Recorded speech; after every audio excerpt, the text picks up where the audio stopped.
doing business in Africa. You can't afford to be without Africa Investor.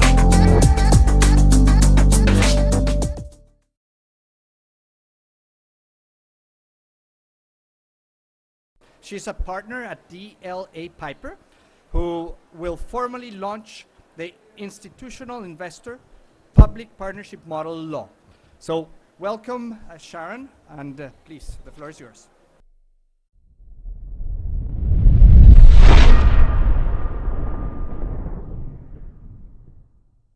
Thank you very much, Your Excellencies, ladies and gentlemen, Hubert. Thank you very much for being here today, and it is a great pleasure to be talking about the model law, which, as mentioned, we'll be launching today.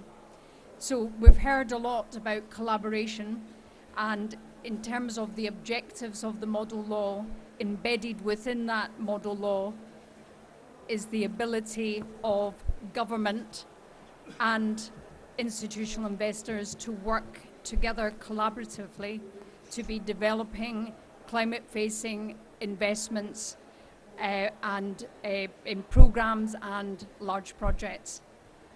The law facilitates investment at speed and at scale. Again, what we've been hearing a lot of today. In the law, there are a number of new fast-track procurement processes, and I'll talk briefly about them in a moment. And there's also some ability in the model law to be helping facilitate the successful management of contracts.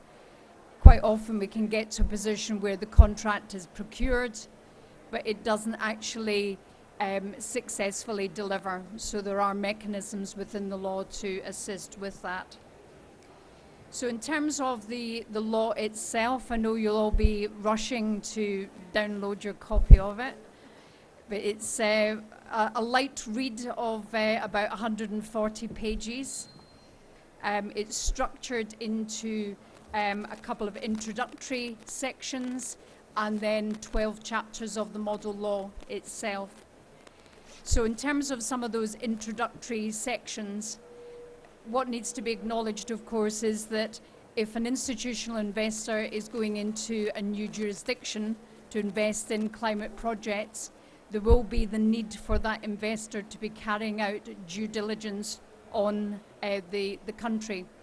So in the model law, we can't go into absolutely every law that may need to be implemented or amended. But what we do in one of the sections is we talk about the sorts of things that investors will be interested in when coming to a new country.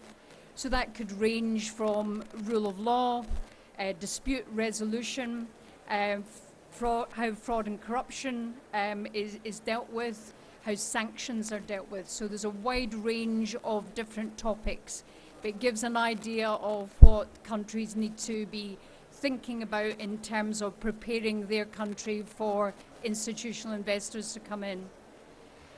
Another key element is to realize NDCs.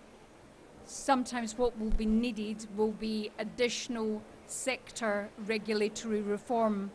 So it may not be possible to immediately launch a suite of, say, green hydrogen projects, because the green hydrogen regulations aren't there.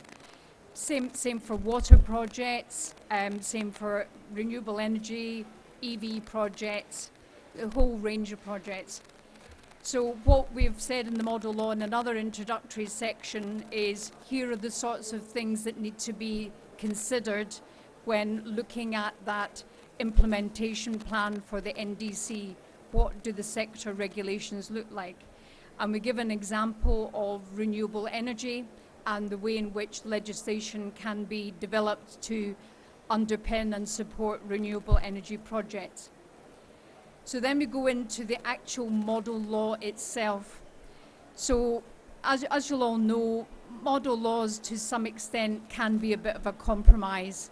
They're written not knowing who's going to be implementing that model law. Could be a country that it has everything in the model law apart from a handful of things, or it could be a jurisdiction that doesn't have anything that's in the model law. So the way in which the law is structured, it's flexible. It could be a bolt-on in its entirety to an existing, say, procurement law, or there could be elements taken out of the model law. So in terms of the innovations in the model law, you will see, for example, that there's the proposal for there to be the Climate Procurement Authority. So not the PPP unit, not the procurement unit, but having people from those units within that authority. But it's basically an authority that is purely focused on climate projects and in building up the expertise in those projects.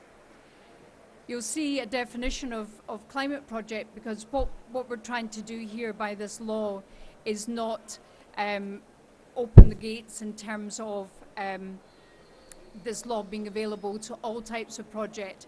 It's a fast-track procedure only for climate projects that are related to realising a country's NDCs. You'll see in the model law a wide range of incentives which government can grant to the private sector. So that ranges from everything from grants, tax incentives, customs, to sovereign guarantees. Not all of those things will be available in a jurisdiction, but we've written them all out in the model law that people can come in, pick and choose, but above all else, speak to investors about what would make investors want to come into their country and fund climate projects. There is in the model law the concept of early investor involvement. That concept may not be for every government and every investor, but the idea really being that for countries who are right at the beginning of realising their NDCs, they may not have much in the way of feasibility studies. There's an opportunity in the model law for the investors and government to work together under the terms of something called an IIP collaboration agreement. There's also other incentives for investors, for governments in the sphere of permitting.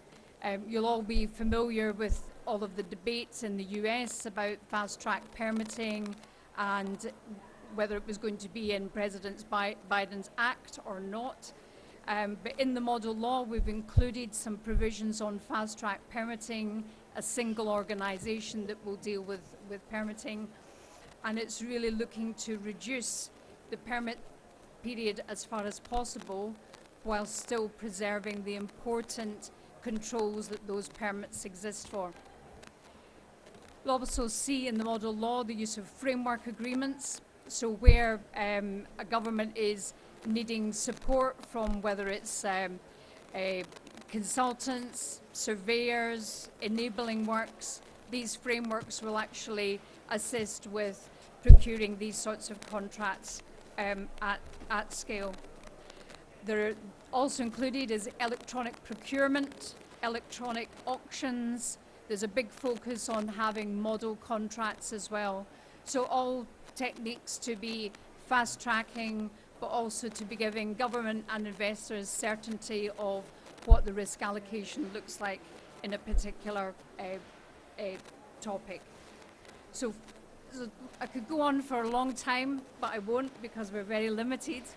But what I would say is that next steps would be in, I think, for all of us in looking for some pathfinder projects, because wouldn't it be great if we could come together this time next year and actually talk about some of the things that we've been able to achieve with the model law.